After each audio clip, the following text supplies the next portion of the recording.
On November 22, 1963, President Kennedy was shot and killed by a sniper while riding in an open-top limousine. His death stunned the nation and the world, and sparked a frenzy of speculation and investigation.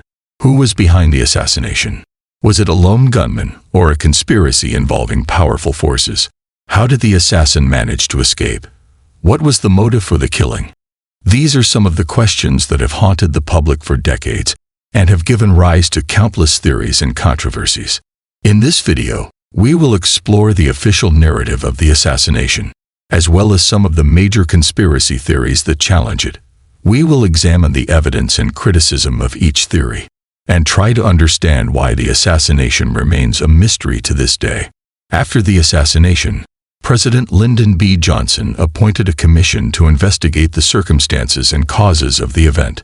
The commission was led by Chief Justice Earl Warren and included prominent figures such as Senator Richard Russell, Congressman Gerald Ford, and former CIA Director Allen Dulles. The commission conducted hearings, interviewed witnesses, and examined evidence for 10 months. In September 1964, the commission issued its final report, which became known as the Warren Commission Report. The report concluded that the assassination was the result of a single gunman, Lee Harvey Oswald, who acted alone and without any assistance or conspiracy. The report identified Oswald as a former Marine and a defector to the Soviet Union, who had a history of radical views and violent tendencies. The report stated that Oswald fired 3 shots from the 6th floor of the Texas School Book Depository, using a bolt-action rifle that he had purchased by mail order. The report claimed that the first shot missed, the second shot hit both President Kennedy and Governor Connally, and the third shot fatally wounded the president. The report also stated that Oswald killed a police officer, J.D. Tippit, shortly after fleeing the scene, and was later captured in a movie theater.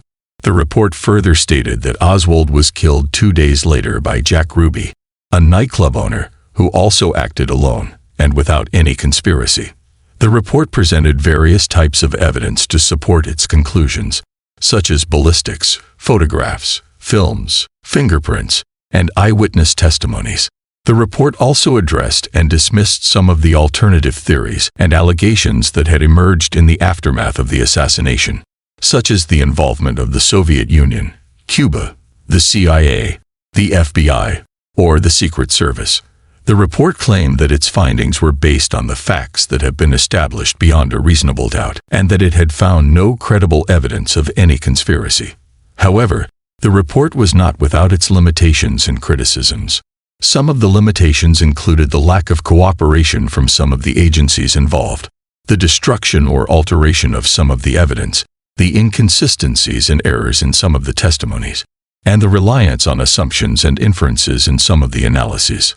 Some of the criticisms included the lack of transparency and independence of the commission, the bias and pressure from the government and the media, the omission or distortion of some of the evidence, and the implausibility and contradictions of some of the findings. These limitations and criticisms have fueled the doubts and suspicions of many people, and have given rise to numerous conspiracy theories that challenge the official narrative. The Warren Commission report did not satisfy everyone, and many people continued to question and challenge the official narrative of the assassination. Some of the reasons for this include the role of media and public distrust in fostering conspiracy theories. The media played a significant role in shaping the public perception and reaction to the assassination by providing live coverage, sensational headlines, conflicting reports, and selective information. The media also influenced the public opinion and attitude towards the Warren Commission by creating expectations, raising doubts, and exposing flaws. The public distrust in the government and its institutions also contributed to the belief in conspiracy theories, as many people felt that the government was hiding or manipulating the truth, or had ulterior motives for its actions. Over the years, many conspiracy theories have emerged and evolved, each offering a different explanation and interpretation of the assassination. Some of these theories are more popular and plausible than others, and some have more evidence and support than others. In this section, we will explore some of the major conspiracy theories that challenge the official narrative and examine their main arguments and evidence. This theory proposes that the assassination was orchestrated by organized crime figures, such as the American Mafia or the Corsican Mafia. The proponents of this theory believe that the Mafia had a strong motive to kill Kennedy, as he had launched a crackdown on organized crime and had threatened their interests and operations. Some of the possible motives include revenge for the deportation of Mafia boss Carlos Marcello, the loss of lucrative gambling and drug businesses in Cuba, the interference of Attorney General Robert Kennedy, and the betrayal of the Mafia's support for Kennedy's election. Some of the evidence supporting this theory include the connections and contacts between Oswald, Ruby, and various Mafia figures, such as David Ferry, Guy Bannister, and Santo Trafficante. Some of the witnesses who claim to have heard confessions or threats from Mafia members, such as Jimmy Fratiano, Johnny Roselli, and Sam Giancana. Some of the suspicious deaths and disappearances of key witnesses and suspects, such as David Ferry, Johnny Roselli, and Sam Giancana. Some of the allegations and testimonies of former Mafia members, informants, and investigators, such as Frank Regano, Chauncey Holt, and Gaetan Fonzi. This theory suggests that the assassination was carried out by anti-Castro groups, such as Cuban exiles, dissidents, or rebels. The supporters of this theory point to Kennedy's failed Bay of Pigs invasion and his opposition to Fidel Castro, the communist leader of Cuba. They suggest that anti-Castro groups sought retaliation for Kennedy's policies, which they perceived as a betrayal or a threat to their cause. Some of the evidence supporting this theory include the links and activities between Oswald, Ruby, and various anti-Castro groups, such as the Cuban Revolutionary Council, the Fair Play for Cuba Committee, and the Cuban Student Directorate. Some of the witnesses who claim to have seen or heard Oswald or Ruby in contact with anti-Castro figures, such as Sylvia Odio, Carlos Bringuier, and Lauren Hall. Some of the documents and records that indicate the involvement or interest of anti-Castro groups in the assassination, such as the CIA's Operation Mongoose, the FBI's Operation Solo, and the House Select Committee on Assassinations report. This theory proposes that rogue CIA agents acted independently or in collaboration with other factions, such as the Mafia, anti-Castro groups, or the military-industrial complex. This theory suggests that rogue CIA agents had a motive to kill Kennedy, as they were dissatisfied with his policies or actions, or had a desire to maintain the Cold War status quo. Some of the possible motives include resentment for Kennedy's failure to support the Bay of Pigs invasion, opposition to Kennedy's plans to withdraw from Vietnam, fear of Kennedy's efforts to reduce nuclear tensions, and protection of CIA's covert operations and interests. Some of the evidence supporting this theory include the connections and roles of various CIA agents and operatives in the assassination, such as David Adlai Phillips, E. Howard Hunt, Frank Sturgis, and David Morales. Some of the witnesses who claim to have seen or heard CIA involvement or admission in the assassination, such as Marita Lawrence, Antonio Veciana, and Howard Hunt.